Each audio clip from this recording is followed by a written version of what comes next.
Hi, I'm Marty Schupak. Welcome to Schupak Sports.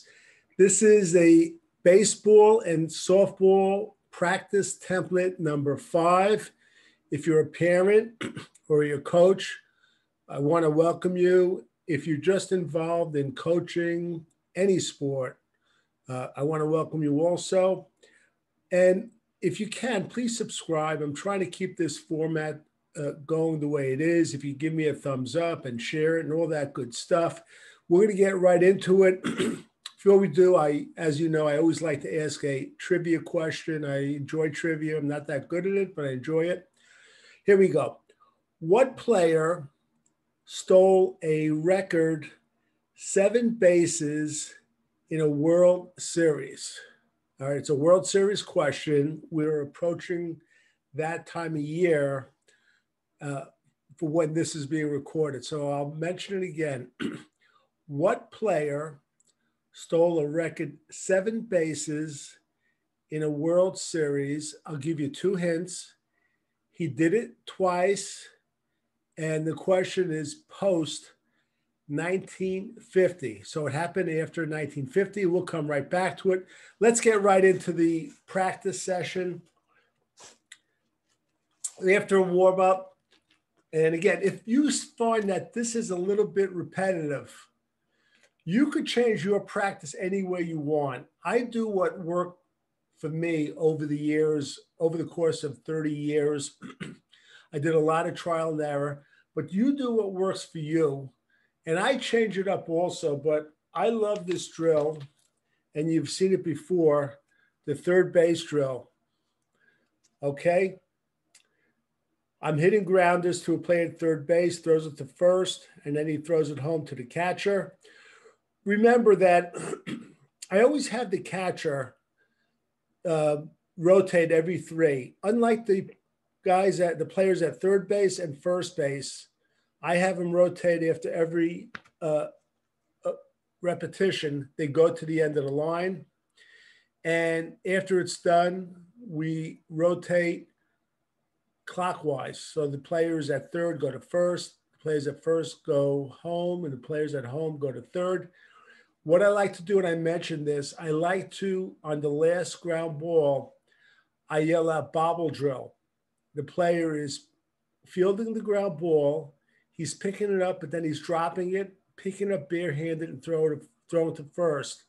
I'm trying to condition players to realize that they do have enough time to get the out if they do bobble the ball.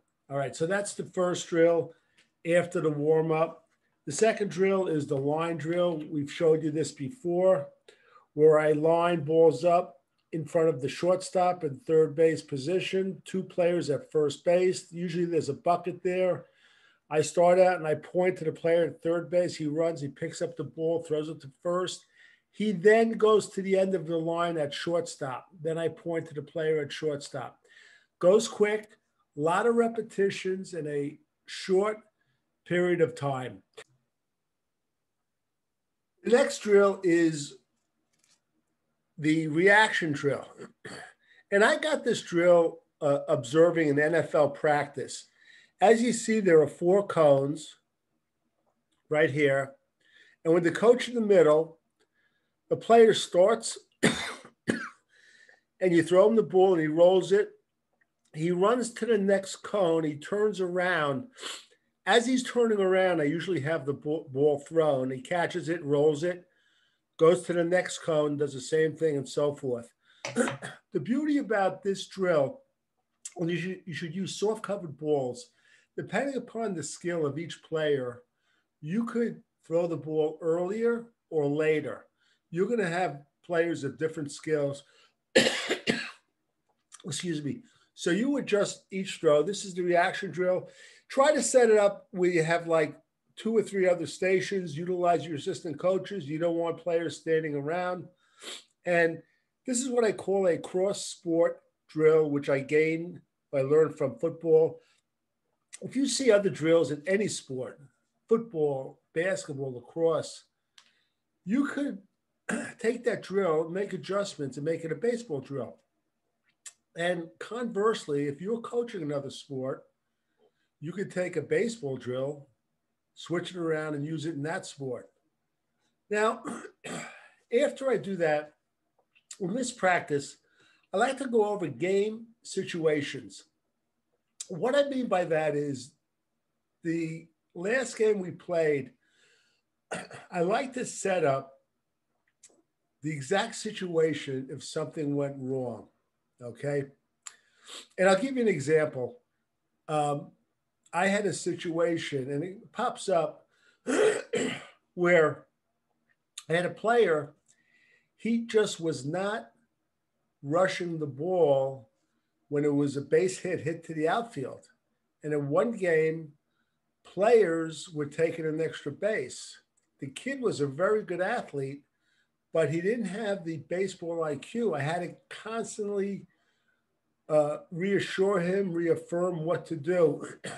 But you have to practice it. Again, you could tell a player what to do, but if you practice it, it has a lot bigger effect. Now, getting to the ball is really important, and I try to have my outfielders hustle to the ball, and I want to make sure they get there. That's like 80% of getting the ball into the infield. Perfect example, in the 1962 World Series, it was a classic World Series. The last inning, Matty Alou had gotten on base, and then Willie Mays hit a shot down the right field line where Matty Alou rounded second, and he actually rounded third. But Roger Maris, who was in right field, he cut off the ball before it hit the outfield fence in Candlestick Park in San Francisco, got the ball into Bobby Richardson, the cutoff player, and he threw it home. And he held Matty Alou at third base. The next player, Willie McCovey, made the last out on a line drive to Bobby Richardson, which was a historic play. But the key was Roger Maris hustled to cut off that ball. You have to teach your players this. You have to practice this. Interestingly, his throw to the cutoff man, Bobby Richardson, was not a great throw. It was low. I always want those throws to the cutoff man to be like, I don't know, between the neck and the belly button, usually around the letters. So practice players getting to the ball in the outfield, left, right, and center. All right, the next drill I do, and again, I'm a big proponent on base running. This is what I call the bounce and run drill. I have players lined up at second base. I'll throw a ground ball to either my shortstop or third baseman.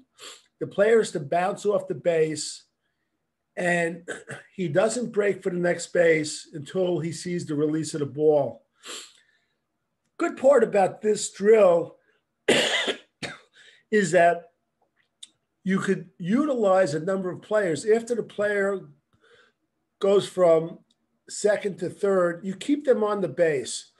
And you teach the players, if you're at second base and the ball's hit to the third baseman,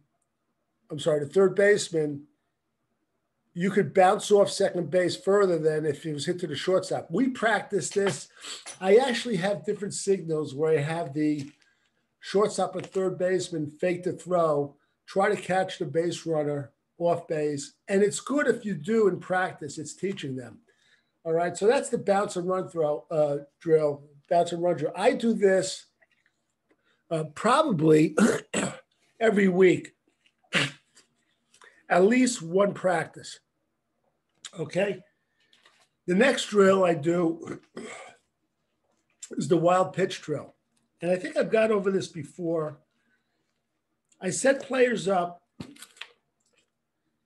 and let me just get rid of this one. That's a similar drill. And I'll hide the ball somewhere behind the catcher, somewhere between the catcher and the screen. And I'll yell go. And usually we do this, there's a player on third base. I'll yell go, the catcher breaks for the ball, has to locate it. The pitcher covers home. He tosses the ball to the pitcher. when I'm practicing this, I always have the base runner stop about 3 feet before home. A key to this drill is I like to have my second baseman move in at the base of the mound in case the ball is overthrown. A lot of times the pitcher waiting for the toss from the catcher, his head is going back and forth to the pitcher, to the catcher, the pitcher, to the catcher. And I've had situations where the ball is overthrown, the pitcher covering home. And this backfires on you if the base is loaded or if it's second and third, because instead of 1 run scoring, if the ball goes towards the pitcher's mound and then no one's backing up, 2 runs will score. Okay, so that's the wild pitch drill. The reason I put this drill in also with it, it's related. It's called the overthrow to first base, where I hide the ball around first base and I have a base when I go. The first baseman has to locate the ball, throw it to second, and try to get the player out. Right. After that, I do my efficient batting practice.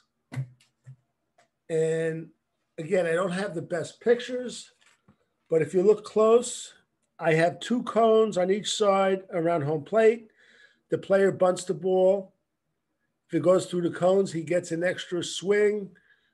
You see the bucket behind home, behind second. Usually I have that it's a little shallow. Usually it's here. Always using L screen. And you can see from here, I set up 2 stations, as I always tell you, outside the screen. Usually they're not on the same side. This number 2 should be here. We have assistant coaches doing the soft toss and hitting off the tee, either with rag balls, or wiffle balls or pickle balls. Pickle balls and wiffle balls will fly all over the place. Okay. Now, I'm one, I just want to point out, I reward players with batting practice swings. If a player all of a sudden, I notice, will go and pick up equipment on his own, I'll yell out, Billy, you get an extra swing in batting practice. These swings build up, okay? And we're conditioning players to help the coaches and actually be better citizens. And what I do is, when the players get into batting practice, I'll ask them, how many swings do I owe you? They'll say 3, 5, whatever. And I'll add on the swings. If we're taking 7 swings in that batting practice, they'll get 8 or 9. Now, I also, with these swings, I carry it on to the next year if I have these players on my team. It works very well, and I want to encourage that. When players help out, and if they're showing good sportsmanship, there's nothing wrong with saying, Johnny, you get an extra swing. You encourage Billy when he was at bat, or Phil made an error and didn't get down on him. You told him better luck next time. Give out those extra swings. Don't give them out so freely. I'm a little bit stingy with them. Make them earn it. All right, we're going to get back to the trivia question in a second. As far as products, my latest book, Championship Baseball Drills, I highly recommend it. You'll always be referring to this. I simplified it, where I have the drill, I have the pictures. The drills you just saw come from this book, by the way. But in addition, towards the back, I have a number of sample practices. So if you can pick it up or go to your library. Another product, let's see. There we go. Check out this Baseball Chronicles. This is this number 2. I have 2 Baseball Chronicles. I think you'll really like this if you love baseball. This is very, very inexpensive. You can ask your library. Just to tell you some of the articles. Youth Baseball and Lessons of Life, Overcoaching in Youth Baseball, 5 advanced toss and batting tee drills, tips for catchers. I go on and on. One-sided motivation. How do you motivate your team if you're losing 8-0 in the first inning? I've been on both sides of that.